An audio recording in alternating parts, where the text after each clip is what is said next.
the invitation to a meeting with the chancellors. And we just finished the meeting with former president. And I believe that it's anchored on the basis of our shared values.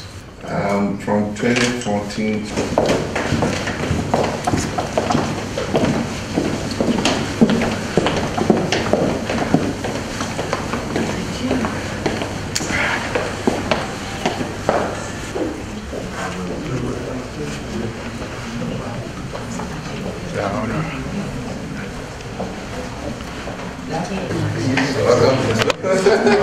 Thank you. Good to see you again.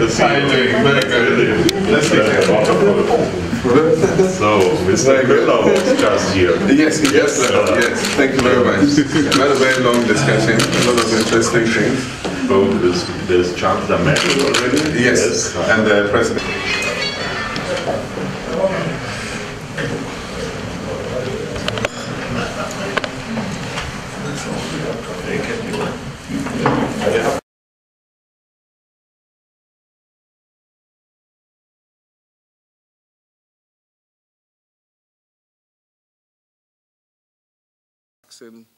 That has proved proved effective. It's still in the trial stage. We are all hopeful that it will be passed, to be used. It's in advanced stage of development. They fast-tracked the trial period because normally these things take years, but because of the emergency, they fast-tracked it. And in at least 3 cases, 3 different vaccine trials that are going on, the persons who volunteered have, their bodies have mounted an antibody response to the virus, which is a significant and positive sign. And so we hope that in the next several weeks or months, we should have a vaccine that is approved for use in the fight against Ebola.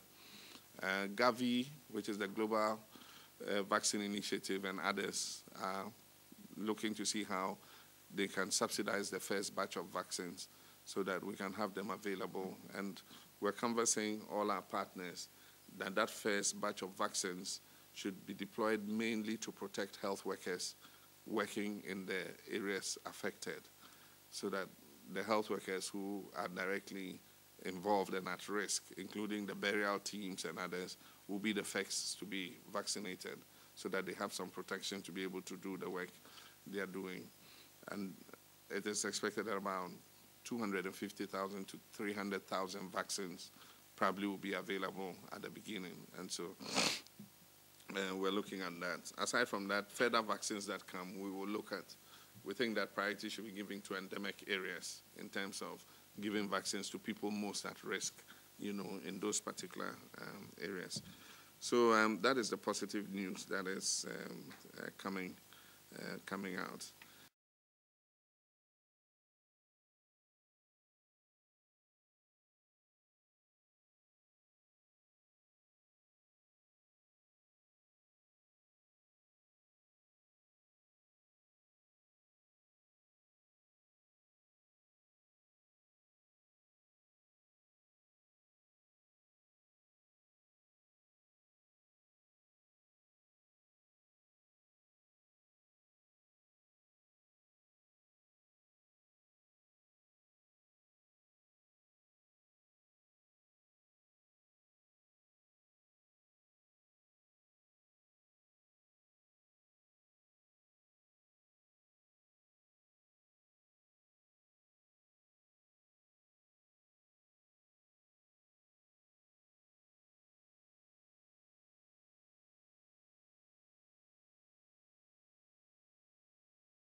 Very interesting proposal that came up as part of my discussions with Chancellor Merkel is an initiative that Germany and Norway are working on, and they have asked ECOWAS to support it. And so, as President of Ghana, I accepted to support it, is to get the UN to launch a major study on global international crisis management response so that we're not caught unawares like Ebola did, and see how we can put in place systems that would be able not only to warn us early of what is happening, but have the capacity to be able to deal with it.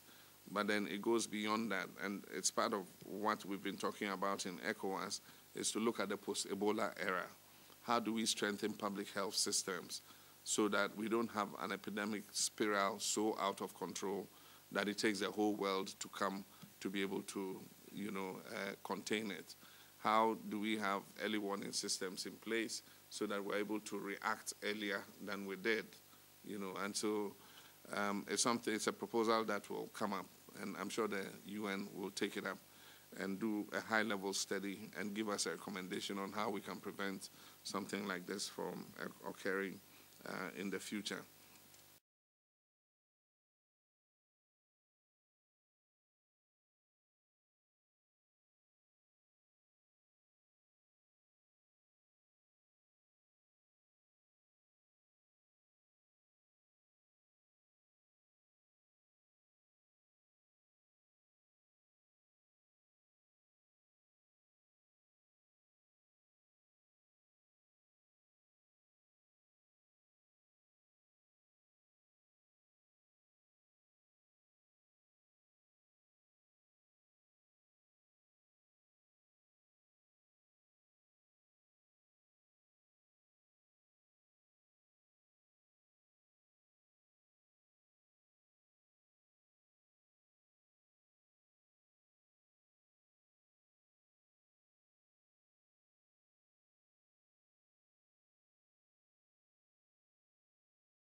Currently, I have suggested as ECOWAS chair that we form a kind of regional force to deal with the issue of Boko Haram, because we cannot leave the individual countries alone to deal with it.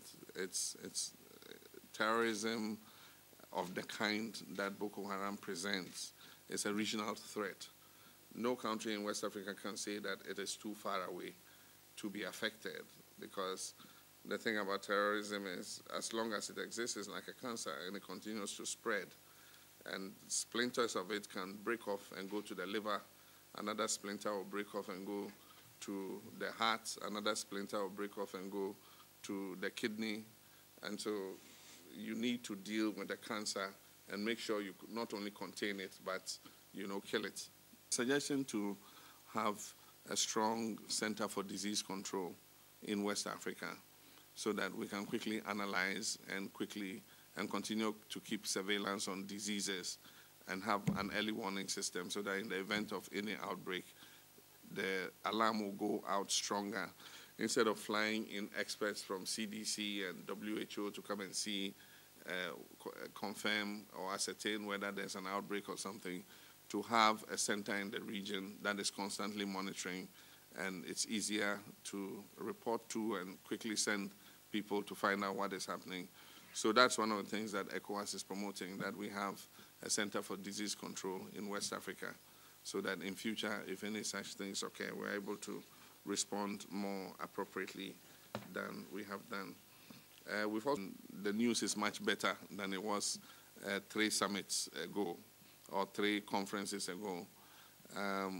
Liberia particularly is very encouraging, because in some of the treatment centers, they are seeing 0 cases. There are no new reported cases, which is a good thing. And then in Sierra Leone, it looks like we're peaking. The number of cases is not rising as rapidly as it was, so we expect that we should be seeing a decline in the cases coming up in Sierra Leone. Guinea has seen a decline in cases, but the major problem is that areas in which cases did not occur before are beginning to see outbreaks, especially in the rural areas. And so the international community has to see, together with us, has to see how we can deal with that issue. We're continuing projects that we are continuing to work on. And then 3, infrastructure development and expansion. With regards to peace and security, indeed, Ghana is collaborating with Guinea-Bissau strongly in respect of the donor conference that is going to be held. And so the initial preparation for the donor conference we have agreed will take place in Accra. And once we have held that preparatory meeting, the main donor conference will take place. And we hope that sufficient commitments will be made to Guinea-Bissau to be able to bring Guinea-Bissau back on track, and continue with issues of prosperity and development.